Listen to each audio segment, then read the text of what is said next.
Existe uma coisa curiosa no assunto de renda passiva. Todo mundo fala sobre ela, mas pouca gente fala de forma honesta sobre o que realmente acelera esse processo. Porque normalmente você escuta sempre as mesmas frases. Diversifique, tenha paciência, pense no longo prazo, invista todos os meses. Tudo isso tá certo, mas também está incompleto. Porque existem pontos mais desconfortáveis, menos bonitos de ouvir, mas que na prática pesam muito mais no resultado. Então nesse vídeo eu quero te passar 5 conselhos diretos, sem fantasia, sem linguagem de coach, de erros que eu mesmo cometi no começo e principalmente sem aquela ideia de que existe um caminho mágico. São 5 pontos que, se bem entendidos, mudam bastante a velocidade com que alguém constrói seu patrimônio e, como consequência, aumenta a renda passiva. E o primeiro conselho é: pare de pensar em renda passiva como renda. Esse é um erro muito comum. As pessoas começam a investir, recebem seus primeiros dividendos e os primeiros juros com qualquer fluxo de rendimento e emocionalmente já sente que entrou numa fase nova dos investimentos.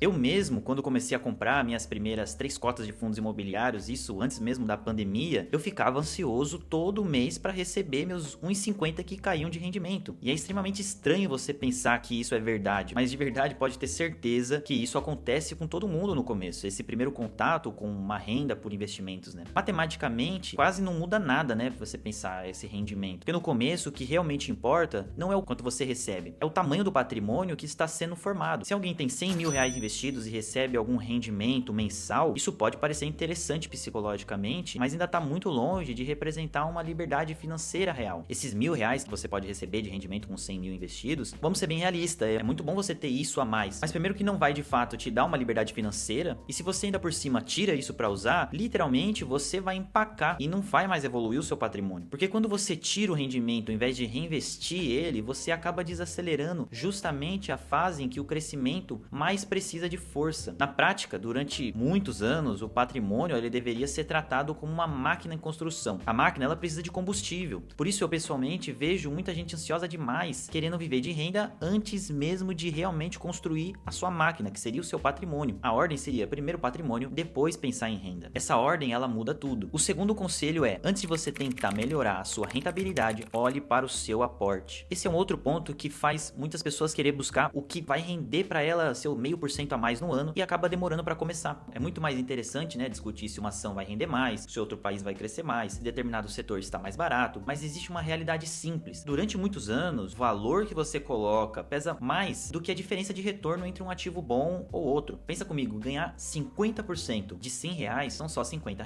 Será que isso vai mudar a sua vida? Tem gente gastando muita energia tentando buscar 2 pontos percentuais a mais de rentabilidade, enquanto ignora que aumentar o seu aporte em 20 ou 30% teria muito mais efeito. Aumentar um aporte de R$ 100 para 130, para 150 é muito mais significativo. Significa entender para onde vai o dinheiro. Eu não tô aqui para te dar papo de coach, eu já disse isso, até mesmo porque cada um faz o que quiser com o seu dinheiro. Eu não tô aqui para te falar para economizar no iFood de toda semana ou para fazer uma hora extra no trabalho. Isso de verdade não é comigo. Mas se você é uma pessoa que tem uma boa renda, mas que chega no final do mês e não vê a cor do dinheiro ali para você tá podendo investir, o que eu te recomendaria é você revisar todo o seu custo de vida. E se você sabe que todo mês faz uma bobagenzinha ali com o seu dinheiro, né, gasta onde não deveria, o que eu te aconselharia sempre seria separar um valor fixo para investir logo quando você recebesse. Então não importa se esse valor é de 100, de 200, de 500, isso vai de você. Então meu ponto aqui é: antes de procurar investimento genial, vale perguntar se a sua estrutura mensal já está realmente favorecendo a acumulação do seu patrimônio, porque se não estiver, nenhum ativo vai resolver isso. Terceiro conselho: diversificar demais pode te deixar lento. Esse é um tema delicado, porque diversificação é realmente muito importante, mas existe um excesso que começa a trabalhar contra você. Hoje muita gente monta a carteira como se estivesse montando uma coleção de ação. E eu falo por mim, eu já invisto há 7 anos e mais da metade desse tempo eu passei perdendo meu patrimônio. E um de tantos erros que eu tive, com certeza que me ferrou muito, foi querer diversificar demais, tendo pouco dinheiro investido. 20 ativos, 30 ativos, 40 ativos, nenhum deles na verdade no final realmente pesa no seu resultado. Na prática, isso acaba te gerando sim uma sensação de segurança, mas muitas vezes também gera diluição demais, porque quando tudo é pequeno, quase nada move o patrimônio na verdade. Ativos bons precisam ter uma relevância real dentro da sua carteira. Como você vai fazer isso? Você vai assistir vídeos de análises das melhores empresas de cada setor, vai assistir 1, 2, 3, até você entendendo se faz sentido para você ou não. O exemplo que eu vou te dar é, por exemplo, ações de Taesa, do setor de energia, BB Seguridade, Itaú, do setor dos bancos. Isso não é uma recomendação, eu tô te dando exemplos de grandes empresas boas para cada setor. E aqui entra uma visão pessoal que eu considero muito importante. seguinte: às vezes, menos ativos, melhor entendidos e com mais convicção vão te produzir mais resultados do que um excesso. E chegamos no quarto conselho: controle sua ganância. Porque existe uma diferença muito grande entre a ambição financeira, então a vontade de crescer, e o excesso de confiança. A ambição, ela é importante. Sem ambição, muita gente nem começa a construir patrimônio de verdade. O problema começa quando a vontade de acelerar os resultados faz a pessoa abandonar critérios. E isso acontece com mais frequência do que parece. Principalmente quando alguém começa a ver histórias de retornos rápidos, ganhos fortes. Comprar um ativo a qualquer preço, mesmo que seja das melhores empresas do Brasil, pode sim te fazer entrar num buraco que demore muito tempo para você recuperar. Eu mesmo passei por isso. A sensação é de que você está ficando para trás. Você investe e não sai do lugar. Comprar porque subiu demais, ou então todo mundo está falando. Só que o mercado costuma punir justamente esse tipo de excesso de confiança. Por isso eu acho importante você sempre manter um certo medo, mas um medo que te motiva a ir atrás de informação, não aquele medo que te paralisa. Porque medo excessivo também atrasa seu patrimônio. Quem espera segurança absoluta normalmente nunca encontra um momento ideal para começar. E como você pode entender isso? Encontrando o que chamamos de preço teto de uma ação ou o valor intrínseco dela. Isso te dá uma segurança de saber se você está pagando um preço bom por uma empresa. Eu até ensino isso a você fazer com qualquer empresa nesse vídeo que está aparecendo aí para você. Então o equilíbrio está exatamente aí. Ambição suficiente para crescer, mas com prudência, suficiente para não te destruir. Porque dobrar de renda passiva não só depende de buscar retorno, depende muito mais de sobreviver bem às próprias decisões ao longo dos anos. E muitas vezes quem cresce mais não é quem acertou mais, é quem errou menos. Meu quinto e último conselho desse vídeo é: pare de mudar de estratégia toda hora. Esse talvez seja um dos maiores erros de quem investe há alguns anos e sente que não avança como imaginava. Porque a pessoa começa numa lógica, depois ela muda, depois vê outra oportunidade, depois muda de novo. Eu, depois que virei fiel, à minha estratégia de investimento atual, que eu até quero trazer aqui num vídeo sobre isso aqui para mostrar para vocês, cara, foi assim um dos meus melhores anos de investidos. Eu tô com quase uma rentabilidade acumulada de 300% do CDI nesses últimos aí 12 meses. Mas isso por quê? Porque eu tomei decisões a cada momento de não fazer o que eu queria. E é sério isso, simplesmente não fazer porque eu estava saindo do que hoje é a minha estratégia de aportes. Então, em vez de tomar uma decisão por conta própria, eu segui meus critérios. Uma hora é renda fixa, depois ações, depois exterior, depois ETF, depois dividendos, depois uma estratégia de crescimento. E sem perceber, a pessoa passa anos girando mais do que construindo. Eu particularmente acho que patrimônio cresce melhor quando existe uma linha clara, tempo suficiente para essa linha poder amadurecer. Porque o mercado, ele sempre vai oferecer novas oportunidades. Pode estar caro do jeito que for, sempre vai ter oportunidades. Sempre vai parecer que existe algo melhor acontecendo em outro lugar. Mas quem cresce de verdade, normalmente, não é quem encontrou a próxima novidade. É quem sustentou uma lógica boa por muito tempo. E se eu tivesse que resumir esses 5 pontos em uma única ideia, seria essa: dobrar a renda passiva quase nunca depende de descobrir algo extraordinário. Na maioria das vezes, depende de você parar de cometer erros que são comuns da maioria das pessoas e de forma repetida e sem ansiedade de lucro fácil. Não existe almoço grátis, como muitos dizem. E esse talvez seja o ponto mais difícil de todos. Bom, mas esse foi o vídeo de hoje. Se você acredita que esses conselhos serão bons para você, considere aí se inscrever e ficar por dentro dos próximos vídeos aqui do canal. Por esse vídeo é isso e até o próximo vídeo.